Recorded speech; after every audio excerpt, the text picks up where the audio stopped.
us now. Timothy, thank you for being with us. Awesome. Great to be here. Thank you for having us. Appreciate having you on. So you're a 501c3 nonprofit organization. Tell us about Detroit Hives and some of the work that your organization does. Absolutely. Detroit Hives is a 501c3 nonprofit organization whereby we were founded in 2017. And we were set out for a mission to improve communities for both people and pollinators by transferring vacant lots into urban bee farms, but also into pollinating habitats. Since we started in 2017, we now exist in over 20 locations. And we work to partner with the City of Detroit, Detroit Land Bank, Wayne State University, the Ford Resource Engagement Center, Gleaners Community Food Bank, the list goes on. And we're managing over 50 honeybee hives right here in the city of Detroit. In addition to that, we're on a mission to educate the next generation of leaders in sustainability. With that being so, we implemented an educational program entitled Be the Change, whereby we've already educated and exposed hundreds of inner city youth on the importance of bee conservation right here in the city of Detroit. We're joined by Timothy Paule. He's the director of Detroit Hives, a 501c3 nonprofit organization supported by Share Detroit. You can learn more information about all the other Share Detroit charities and nonprofits that they support, as well as Detroit Hives, and find out ways to volunteer, to donate, and to support with other products that they may need by going to sharedetroit.org. So how many farms do you currently have? How many hives do you currently have in the city of Detroit? And just how many bees does that equate to? Very good question. So we currently have 48 hives directly in the city of Detroit. And then outside of Detroit, of course, we have hives in Pontiac, Michigan, and other areas throughout southeastern Michigan. But in Detroit, we have 48 honeybee hives. And what that equates to is you're looking at roughly somewhere between close to about, I would say about 8 million honeybees that's floating around here in the city of Detroit. We're joined by Timothy Paule, director of Detroit Hives, with us today on the megacast. And so there are a lot of misconceptions about bees. Some people know just like the basic facts about them. They're pollinators. Their peak seasons tend to be in the warmer months of the year. They're roaming around and they're helping with our plant life, of course. They're, of course, producing honey in their hives in some cases. But what are some surprising facts that people may not know about our bee populations here in Detroit and the metro area? I would definitely say that due to the increase in green space or vacant lots here in the city, that it's been boosting not only native bee populations, but also been very supportive with honeybee populations. And in return, with so much of the green space, it's been providing food security for our pollinators. See, what most people don't know or may not be familiar with is that the number one decline in pollinators or any type of insect or wildlife is a lack of habitat. So with so much green space that's providing or that's somewhat creating urban jungles, it's been providing pollinating habitats, and it's been supporting biodiversity and inclusion here in the city of Detroit. You know, Michigan is home to 467 native bees. We're joined by Timothy Paule. He is the director of Detroit Hives, joining us on the megacast. So you gave us a little bit of an idea of how many hives you have throughout the Detroit area, how many bees that does include. But what are some of the locations that these hives are at? Right. So some of our premier locations include the Wayne State University Computer and Information Data Center, Michigan State University Detroit Partnership, located right in Brightmoor. We have hives at Gleaners Community Food Bank, the Ford Resource Engagement Center. But let's start with our very first project, the East Warren Apiary, whereby we transform a 10-year-old abandoned vacant lot that now serves as an outdoor educational hub. In essence, an educational apiary whereby we hosted well over 800 tours right here in the city of Detroit, locally, nationally, and internationally. So then for you, you're the director of Detroit Hives, but you also are one of the founding people of the organization as well. What inspired you to begin Detroit Hives? Well, it all started from an article that I came across around the summer of 2016. The city of Detroit put out a call to action where they were looking for residents like myself, nonprofit organizations, or community block clubs to buy back many of its vacant lots. See, at that time, the city of Detroit currently had over 90,000 vacant lots. and they didn't have a budget to tend to these vacant lots. And it was causing issues around our community, issues pertaining to poor mental health, blight, crime, and violence. And I took this as an opportunity to give back to our community because there was so much work happening in the downtown area. I felt like our inner city communities were being left out of that conversation. So it sparked an idea to want to do something. So we knew in order to change the narrative, what people thought about the inner city communities or pertaining to what they thought about the people that resided within the communities, we had to do something that was game changing, out of the box, or completely a new model. Originally, we thought about creating a peacock farm, an outdoor photography studio, or urban campsite. All of these were great ideas that we had on our vision board, but we really didn't act on them. Until later that year, December of 2016, I was undertaken with a really bad cough and cold that I tried everything to get rid of. I pretty much just threw in the towel and gave up until I came across the power of local raw honey from a store right here in Ferndale, Michigan, called the 9 Mile Hilton Market. From there, the store owner educated me on local raw honey, its importance, and it got rid of my cough and cold. My partner, Nicole, began to see my interest in learning more about local raw honey. She made a very simple suggestion. She said, how about we transform a vacant lot into a honeybee farm opposed to other ideas that we were thinking about? And that's where the idea began, where we pollinate Detroit hives.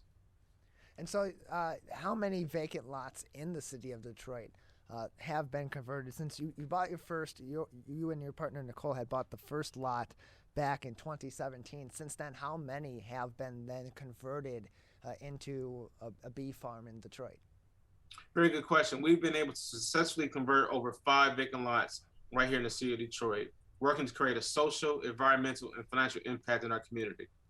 So when you say you convert these lots, what does that process entail to be able to go to these vacated lots in the city and transform them into exactly what you said, a location for these bees that's both ecologically constructive to the community and constructive in general to the community environment as well?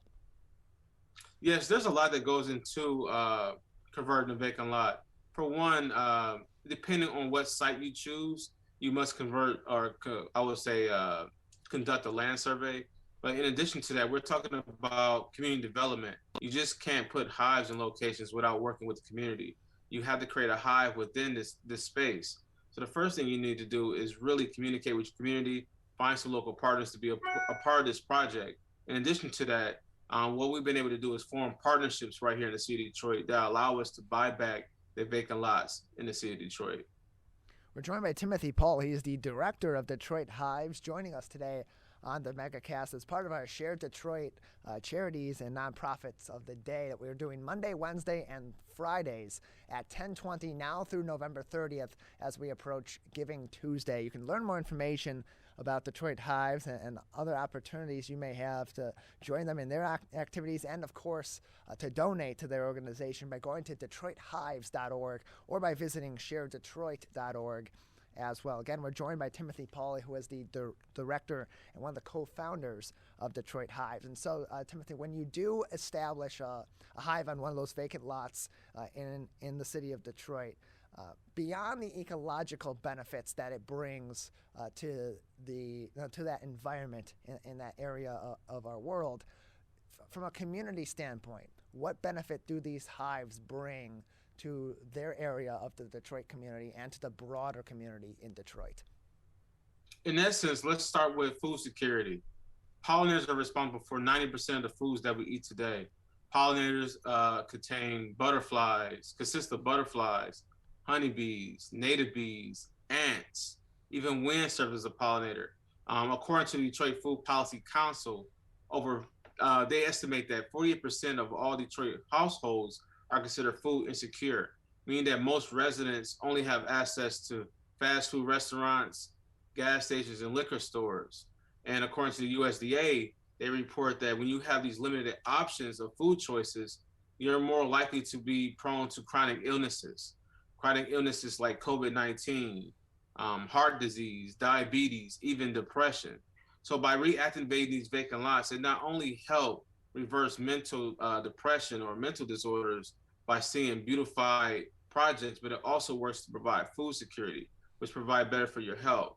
So what it does is when you have a habitat that provides food for pollinators In return, pollinators help provide food for us. So we get an opportunity to work with local urban gardens, farmer markets, but also restaurants to provide a local raw honey and beeswax candles, in which provides respiratory or immunotherapy support. We're joined by Timothy Paule. He is the director of Detroit Hives, joining us today on the megacast. You can learn more information at DetroitHives.org to learn more about all the work that they're doing and, of course, ways that you can help the organization as well. And so, Timothy, we know that during the pandemic, the last 20 months plus, that our nonprofits have had a really tough time, certainly on the financial side of things in a general sense, but also continuing their operations also in some ways and in others. It varies from charity to charity, from nonprofit to nonprofit. But at this time, in terms of what the community can do to support your organization, what are Detroit Hives' greatest needs at this moment in time that our community can help to provide? Right now, to continue our ongoing mission, we have a goal of transforming or revitalizing 5 additional vacant lots throughout the course of 2022 to 2023. And we're working to revitalize a vacant commercial parking lot that sits at 32,000 square feet. And we're going to transform that particular parking lot into the State Fair and Hoover Pollinating Parkway. We've already raised over $48,000, and we're looking to complete our estimated budget of $70,000. So we're looking for donors, we're looking for volunteers and supporters to help be a part of this project. We're joined by Timothy Paule, director of Detroit Hives, with us on the megacast, one of many Share Detroit supported charities and nonprofits that may be joining us over the next couple of weeks as we approach Giving Tuesday. We'll be joined by a different charity supported by Share Detroit Monday, Wednesday, and Friday at 10:20 a.m. In the case of Detroit Hives, you can learn more information, of course, at sharedetroit.org, but also on their direct website at DetroitHives.org. Learn more about their story, get in contact with them, shop at their shop, participate in fundraisers and activities, and, of course, donate to the organization as well. And so as we approach Giving Tuesday, this is a time of the year where people are eager to be giving to nonprofits and the charities and to want to put their additional funds or put whatever they can give either through volunteerism or financially to help the betterment of our community. As we approach Giving Tuesday and this time of the year, how critical are the holidays usually to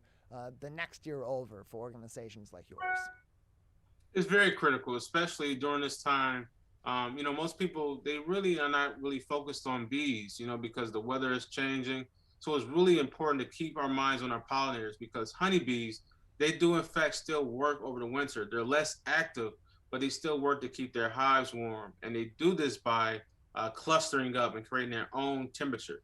See, they regulate the temperature of the hive all year round. When it's too hot, they create their own natural air conditioner. When it's too cold, they create their own heat system by vibrating their wing muscles that creates friction, which is very exciting. And this is one thing that people need to know and understand the importance of that. So keep our organizations in mind, because we are looking for money to keep this mission going for the upcoming spring season. In addition to that, we create an earned revenue model to generate sales through our honey and through our products. So we're looking for people to support small businesses or small organizations like ours to ramp up our organization so that we become more financially sustainable. We're joined by Timothy Paule, the director of Detroit Hives, with us on the megacast. Learn more information about the organization by visiting the nonprofit's website at DetroitHives.org. Timothy, just another couple minutes with you before we'll say goodbye today. At this time, is there any other important information or things that our audience should be aware of in terms of your organization or other ways that they can help out that we haven't discussed today? Absolutely. We're working to plan our 2nd annual Winter Bazaar. Once again, it's an outdoor, fun, family-filled engagement activity that involves live ice sculpture, but also an opportunity for the community to learn about how pollinators survive during the winter. In addition to that, we welcome everyone to join the Hive. Follow us at social media at Detroit Hives or visit our website at DetroitHives.org. Well, Timothy, we appreciate you coming on and telling us about your organization, and wishing you the best of luck as we head into this holiday season and into the future as well. Awesome. Thank you, and be well.